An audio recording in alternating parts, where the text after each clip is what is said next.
going to share homemaking like I usually do, but this day is a little more special, a little more set apart.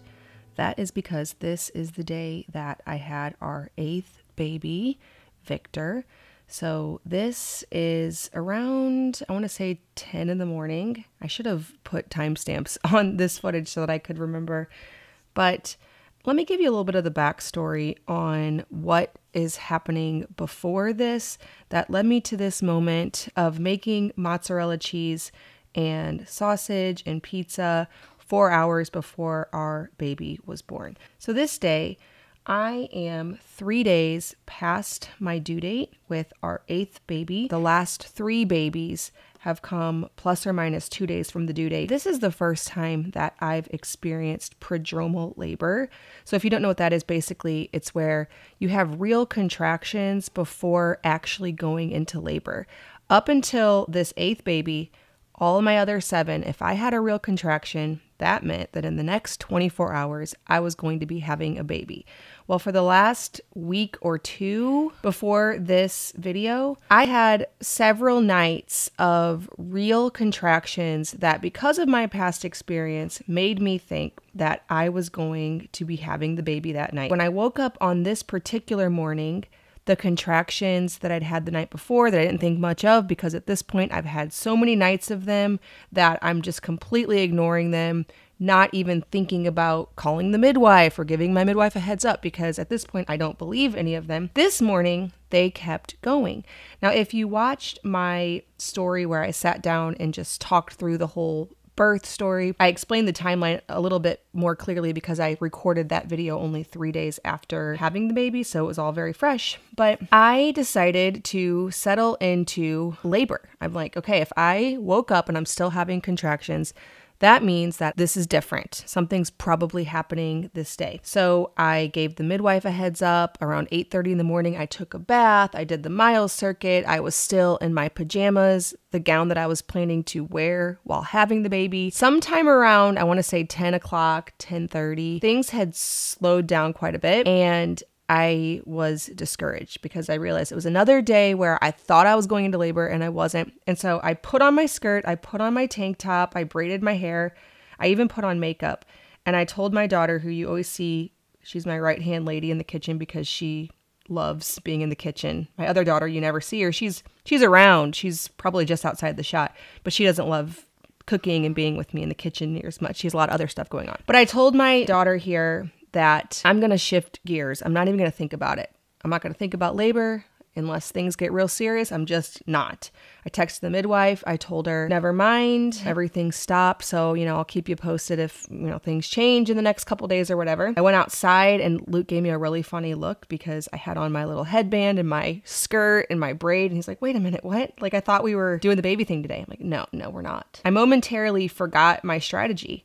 My strategy is when I go into labor, I ignore it until I can't possibly ignore it anymore. But this whole prodromal labor thing made my normal strategy just go out the door because I was questioning every little thing. And I'm like, no, I'm going back to my original strategy. Now, obviously, this doesn't work if you go into labor overnight. Thankfully, other than my 6th born, my 5th and 7th really went just like this. I was filming for YouTube and staying super distracted, which again, mentally, this just makes it so much easier because I am just not thinking about what is to come. So as you can see here, I start having contractions again while filming this video of me making mozzarella. And the reason I turned the camera on, I had no intention of filming any part of the labor, the birth, and in this video, spoiler alert, I don't show me actually pushing the baby out because once I get into that mode, the camera's the last thing I'm thinking of. I was mostly just trying to distract myself with my vlog, my YouTube channel. I had planned ahead to have at least 2 or 3 videos already filmed before having the baby. But here I was embarking yet again on another week of not having the baby. In order to stay ahead, I wanted to, stay with my filming schedule. So I'm like, well, it's Monday and I guess I'm just gonna start filming what I'm doing. So I had zero intentions of filming this day. But it was 1, to distract me, and 2, if I didn't have the baby yet, I might as well get even further ahead on the content so that way I could really kick back and relax and not worry about anything for several weeks after the baby's born. So we have lots of milk in the fridge. To get ahead of that, we decided to make some mozzarella. I feed my sourdough starter because maybe I'll have time to make something tonight. And then I also had started some bread in the morning. So yeah, at this point, I am starting to notice contractions coming again. They are not coming super close. So I'd say probably 15-ish minutes at this point. I'm just going about, and when I notice them, they are the type of contractions that I like to put my head on the counter and not just continue on. So they're the type that I don't need to go lay down at all. I just pause between them. Taking a break from my homemaking to tell you about today's video sponsor, Brooklinen. One way that I have made our bedroom comfortable and cozy, yet light and airy, and with the farmhouse touch that I love so much here in our home, is with the linen hardcore bundle. The way this works with Brooklinen is you can save money by purchasing sheets in the bundle. So you get the flat sheet, the fitted sheet, the duvet, the pillowcases. Brooklinen has 3 popular hardcore bundles, which are all great for different reasons depending on your sleeping preferences.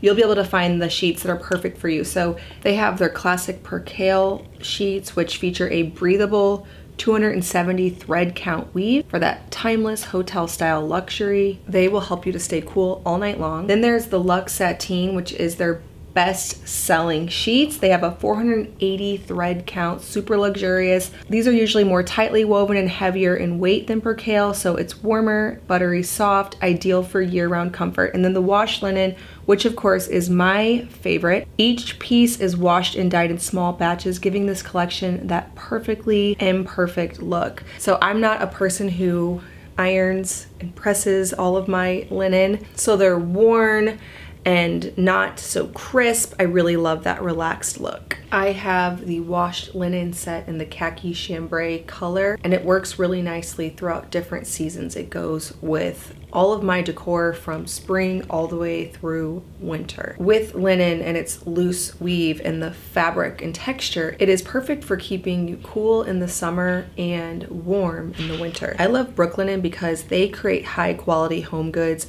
that are made to last. I have washed my linen sheets dozens of times. They worked through, honestly, the birth, postpartum season. They have been a staple in our home and will continue to be for years to come. Right now, Brooklinen is having their staycation sale through August 31st, where you can get 15% off Brooklinen products. This includes their bedding, bath towels, and other products as well. You can use my link in the description box below to shop that sale right now. Now, the day before this, it was Monday, we had gone on a hike as a family and we collected some chanterelles in one of our favorite mushroom collecting spots. This time of year, after a big rain in my state, you can collect these chanterelle mushrooms. They come in a lot of varieties. So there's a cinnabar, there's a black trumpet, and they are all fabulous. And so I was excited to use them on something.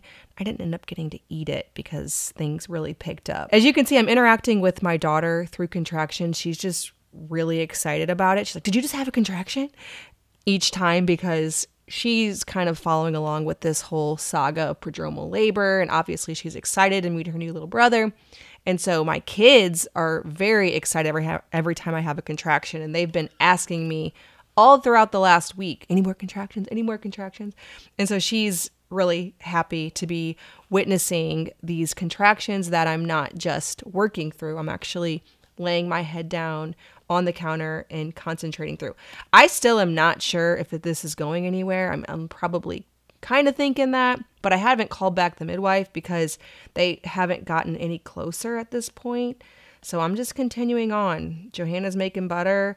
I'm stretching and folding bread, making sausage. We are just doing what we do to stay distracted and busy, and that is work in the kitchen. I actually really love working in the kitchen. I love processing the dairy and getting a good loaf of sourdough going, and of course working with these locally foraged chanterelles and fresh butter is all just fabulous. So it's working really well for my distraction method. One thing I find tricky with any birth, and this would be whether you're having a hospital birth or a home birth, is trying to decide when to go to the hospital or when to call the midwife. I learned early on with my first birth that I definitely went too soon, and that's, everybody tells you you're going to do that. It's really expected because how are you supposed to know when things shift? And obviously this is brand new. You've never done this before.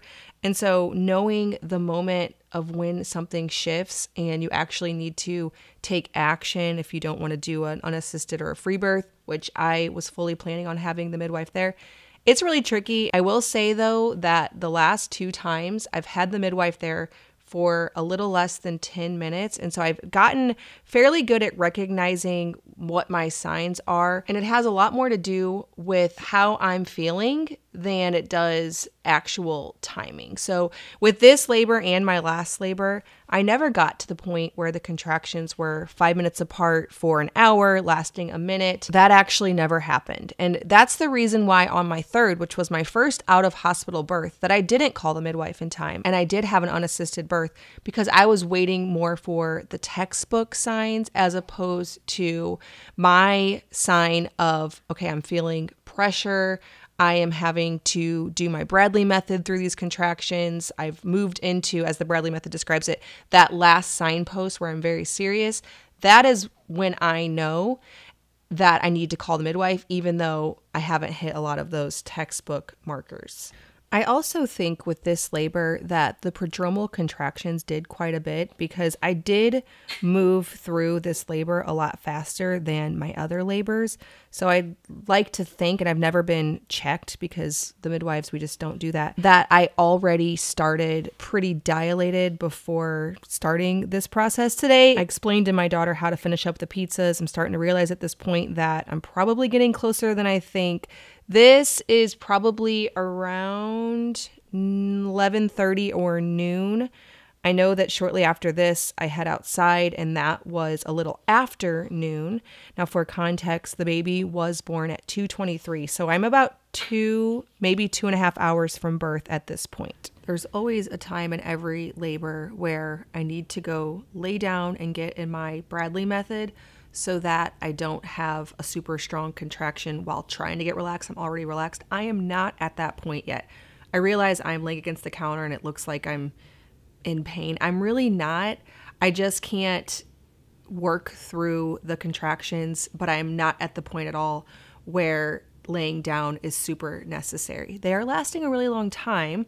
And I was starting to think, oh, maybe I'll stir the cheese. I'm like, wait, nope, this is not done yet. But it is going through my brain that, okay, these are lasting a really long time. They're probably doing a lot of good work. And so probably, moving through labor, but I am definitely still able to do my homemaking. And I know that for some of you, this isn't the way you labor, and you might be like, don't be a hero, just go lay down. For me, this is what actually helps me to do better. So I remember with my last labor, my husband was like, stop doing dishes, go lay down. I'm like, no, this is what actually makes this whole process go better for me. So I decided to head outside, do some more maybe relaxing chores, get out of the kitchen, water the flowers. I'm training up my David Austin roses on the trellis that Luke built me. They're climbing roses. I have 2 different climbing roses that we planted as bare roots. I believe it was about 1.5 years ago, and they're taking off so well. They are so beautiful. But with anything that's climbing, you sort of have to train them to do it, or at least I'm not an expert in this, but that's how I've done it. Just as they start to grow, I wrap them around. You could even use something to actually secure them. I'm definitely going to purchase more of these bare roots because they did so well and they're really easy. There's not really any maintenance that we had to do. And so we need more roses around here for sure. I know at this point I had a couple contractions out in the garden that I laid on the ground for, and I didn't capture them on the camera. So it might look like I'm hardly having any. I don't remember why that was. For whatever reason, the camera just wasn't on during that time. Luke saw this. He's been near me, and so he at this point knows probably very well that we are having a baby today, even though I haven't necessarily said that yet. But seeing me lay down on the ground during contraction, you know, he's been around enough home births at this point to know that we are getting closer. It's unspoken though. We haven't talked about it at this point. Or I should say, I have not acknowledged it yet at this point. I also have not yet called back the midwives. That is coming very soon. But for now, I'm making a lovely arrangement of zinnias, cosmos, sage, and a few other things. I don't know. We've planted a lot. Luke planted a bunch of random seeds too. I also have some sunflowers, and then pretty soon my dahlias are going to open up, but as of right now, they have not yet. Okay, let's revisit the timeline because we're about to cut straight to baby. And the reason for that is it's about 12:15. I go in the house, I see that the pizzas are all finished, and I tell my family I am going to go lay down. I finally am acknowledging it. So I text the midwife around 1, and at this point, I really don't show anymore. There's like a 2-hour gap in this video, and that is just me laying down in my Bradley method and having the baby. I'm the footage with the pizza and the flowers goes through 12:15, and baby is born at 2:23.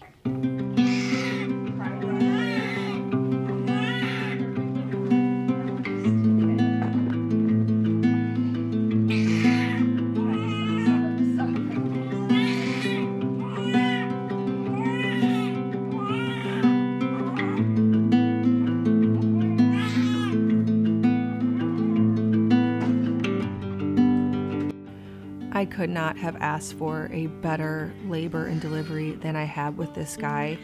That's not always the case for an 8th baby. I've definitely heard of people having trouble with their 8th. It's not necessarily always just, you know, if it's been several babies, it's just going to be easy. That's not always the case, but he really did make it so easy on me. I mean, of course, at this point, I'm ignoring that prodromal labor. I'm almost in a way thankful for it because it made the real labor itself so much shorter and just so easy, really. It still fits a boy, Joe.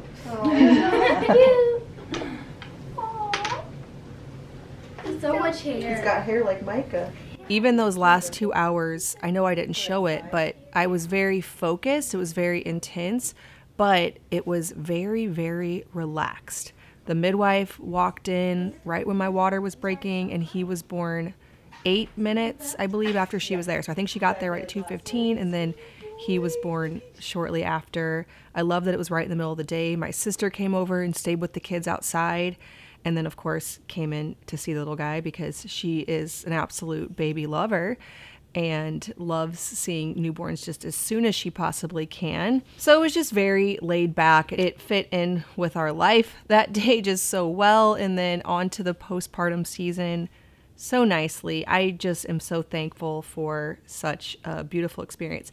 Theo woke up from his nap. One of my daughters went and got him up, and even though it looks like he doesn't like the baby, he actually is doing so incredibly well with the baby. He loves him so much. He wants to hold him all the time. Actually, all my boys do. It is so sweet.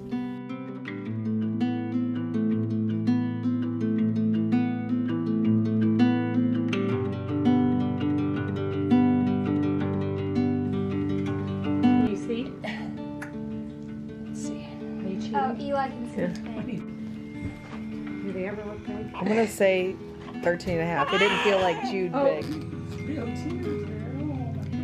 Yeah, 13 and a half. I was good.